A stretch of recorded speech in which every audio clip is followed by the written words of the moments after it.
Well, Victoria's debt is set to soar to almost $180 billion by 2027. The state's dire financial situation was revealed in the Allan government 2023-2024 budget update.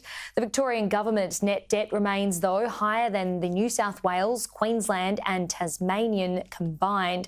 Victoria's Shadow Treasurer Brad Rowswell joins me now. Brad, thank you for your company today.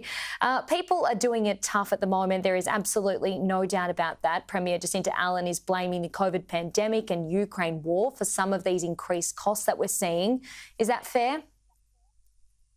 Holly, always great to be with you. Holly, no, it's not fair and it's not accurate. The Victorian government have many levers that they can pull in order to try and ease the cost pressures on people, especially this time of year, just 8 sleeps to go before Santa comes down the chimney, and they're not.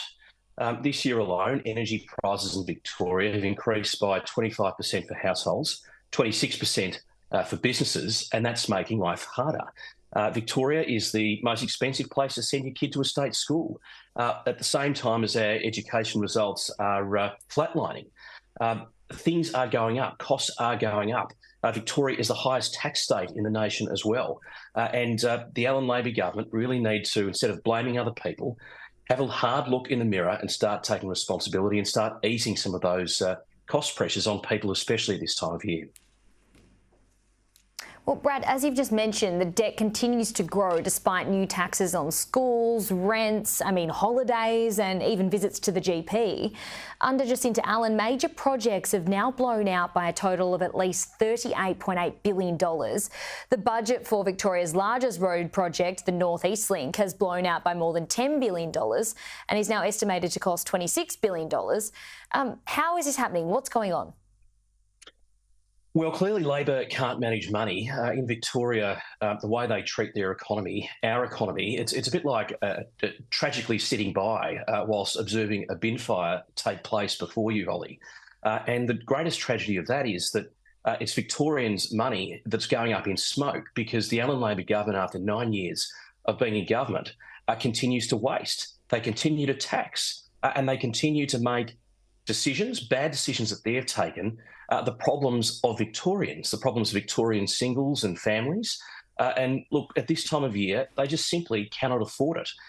More than $38 billion on major projects blown out in the last 9 years, the most recent being the North East Link.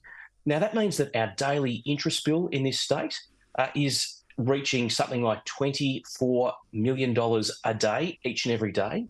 Now, Holly, if you just take the interest that we pay on Victoria's debt, that could pay for something like 30-odd thousand nurses, AMBOs, fireys and teachers. If we weren't wasting money because of the massive debt that Labor has got us into, we could actually be doing things to make a real difference in the lives of Victorians right now. Brad, what would your government do in this position, though? Well, the first thing we've got to do is we've got to stop the waste. We can't keep on wasting. And more than $38 billion of, as you've very accurately identified, is just an absolute disgrace. If you are running your home budget, if you're running your business budget, you don't run a budget with a contingency of 20, 30, 40, 60%. The North East Link project is blown out by something like 160%. If that was a private sector job, those directors of that company would be up against authorities, probably facing criminal charges. But no, it just seems to be okay because it's the government that's delivering these major cost blowouts. So the first thing we've got to do is we've just got to stop wasting. It's not a particularly interesting thing to talk about, Holly, but if the government procurement systems aren't delivering value for money for Victorian taxpayer dollars, we've got to get on top of that. We've got to stop wasting and we've got to stop taxing. We've got to grow our economy.